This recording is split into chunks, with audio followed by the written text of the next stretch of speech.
In the violent aftermath of the First World War, an increasing fascination with the mystical and the esoteric had swept the German aristocratic and educated classes. So widespread is the influence of mystical doctrines that even one of Germany's most powerful generals believes that national salvation lies in reviving the worship of the Norse god Wotan.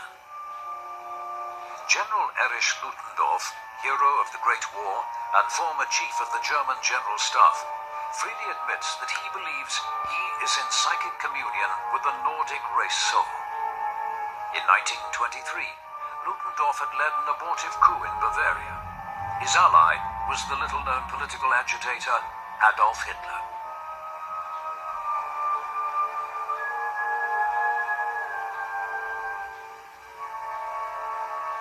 Many of the members of Ludendorff's circle, including his future wife, are closely associated with an influential occultist group calling itself the Edda Society. The Edda Society is founded in December 1925 by Rudolf John Gorsleben. Some years earlier, Gorsleben had been active in extreme nationalist politics. He had been a speaker at meetings of the occultist Thule Society, and had founded a political movement with the anti-Semite Julius Streicher.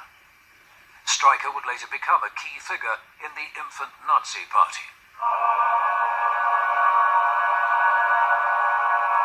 Gorsleben then abandons politics.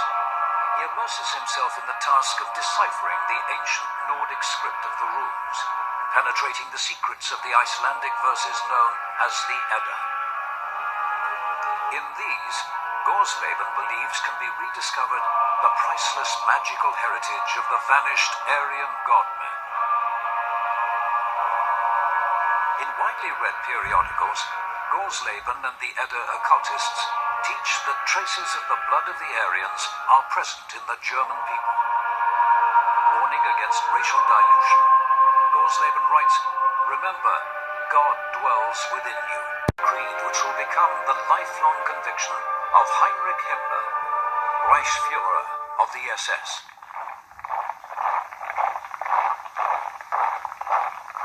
As a youth, Himmler had avidly consumed the writings of the German occultists. He'd grown obsessed with astrology, spiritualism, and herbalism. Above all, he'd adopted as his own the mystical doctrine of the Aryan.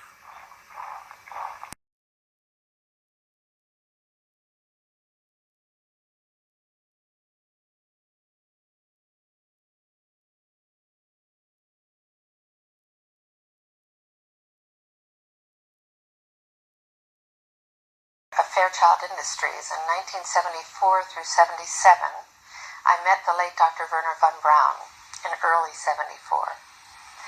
At that time, von Braun was dying of cancer, but he assured me that he would live a few more years in order to tell me about the game that was being played, that game being the effort to weaponize space, to control the Earth from space and space itself.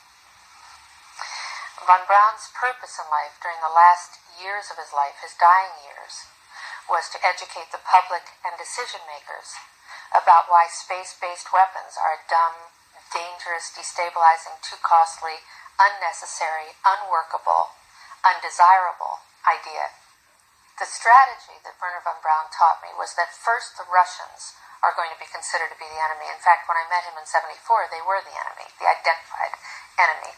We were told that they had killer satellites. We were told that they were coming to get us and control us, the dirty commies, that whole story. First, the Russians were the enemy against whom we're going to build space-based weapons. Then terrorists would be identified, and that was soon to follow. We heard a lot about terrorism. Then we were going to identify third world country crazies. We now call them nations of concern. But he said that would be the third enemy against whom we would be needing to build space-based weapons. And the next enemy was asteroids. Now at this point, he kind of chuckled the first time he said it. Asteroids, against asteroids we're going to build space-based weapons. So it was funny then. And the funniest one of all was against what he called aliens, extraterrestrials. That would be the final card. And over and over and over during the 4 years that I knew him and was giving his speeches for him, he would bring up that last card, and remember, Carol, the last card is the alien card. We're going to have to build space-based weapons against aliens, and all of it, he said, is a lie.